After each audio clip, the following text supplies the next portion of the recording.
Hey guys, here's how to make a half-decent cup of coffee at home. The point of this is to demystify the various parts of coffee brewing so you can improve the coffee you make at home yourself. You don't have to make it exactly like I'm doing here. I'm just giving you guidance on how to start making coffee and how the different parts of the process affect the end product. There's a lot of variables at play, and the trick to making a good cup is controlling those variables as much as possible. There are a few workarounds to compensate for any weirdness or deficiencies you might come across when doing this yourself. Here we go. First, weigh out your beans. If you don't have a scale, go get one. Scales are great because they allow for precision, which allows for consistency between the different cups you'll make. I got this one for around 15 or 20 bucks on Amazon. It gets used a lot in our kitchen, as evidenced by all the flour on it, so we've definitely gotten our money's worth out of it. If you don't have a scale and you need coffee now, measure out about 4 tablespoons of your beans. That should be about 23 to 25 grams, which is about what I do. Go ahead and grind those boys up while you fiddle with the paper filter. Rinsing the filter with hot water does 2 things. 1, it cleans up the taste, and 2, it preheats your brewer.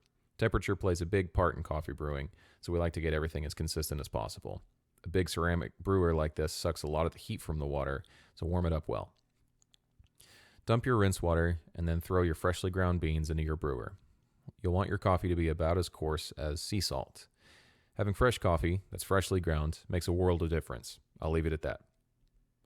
Level out the bed of coffee as much as you can, then start your timer and go for it. Oh yeah, use a timer. You have one on your phone. No excuses. You'll want this first pour to be about twice the weight of your beans. So 50 grams in this case. Get all the grounds nice and evenly wet. Pause. Let's talk about water for a second. A cup of filter coffee like this is around 97% water, so water is kind of important.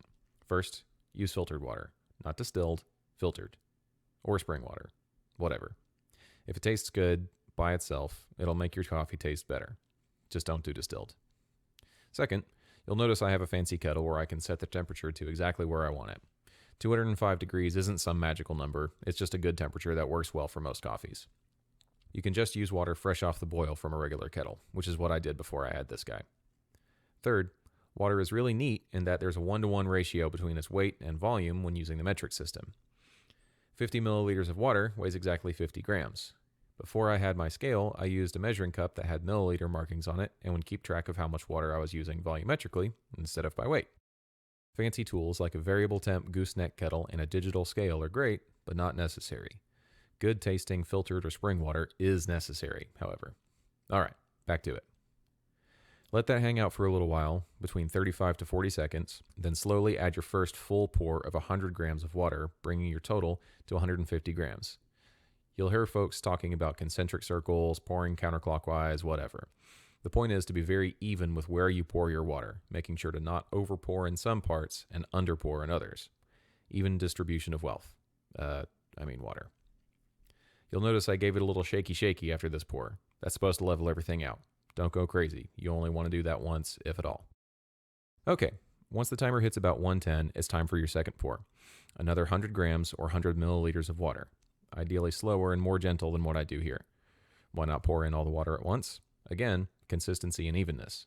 By trying to more or less maintain the same amount of water in your brewer at all times, you're keeping the pressure consistent, which keeps the flow rate of water through the coffee bed consistent. And at 150, add a final 125 grams of water, going just a tad bigger on the last pour. Why more this time? Because I like it that way, that's why. There's no right or wrong way to make coffee. The only thing that matters is how much you enjoy what you've made. Ideally, your water should finish drawing through the bed of coffee at around 320 to 350. Hopefully. Go throw those grounds in your compost bin, give it a little stir, and enjoy the fruit of your labor.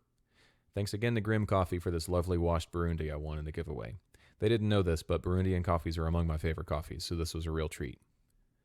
With all the variables that go into just this one method of brewing, not to mention all of the other brewing methods, there's a limitless number of ways to do it. This is just a single cup, bee-house style pour-over I've used here, but the principles I've laid out translate well to other types of pour-overs. The point of this is to help you figure out how to make good coffee. But good means a lot of different things to different people. You like your coffee a little stronger or weaker? Adjust the ratio of coffee to water. Has it ended up a little bitter? It probably took too long to draw through. Try grinding it coarser or using a couple grams less coffee. Any other questions or need any recommendations on gear like grinders and scales and such? Feel free to shoot me a message. Have fun, stay safe,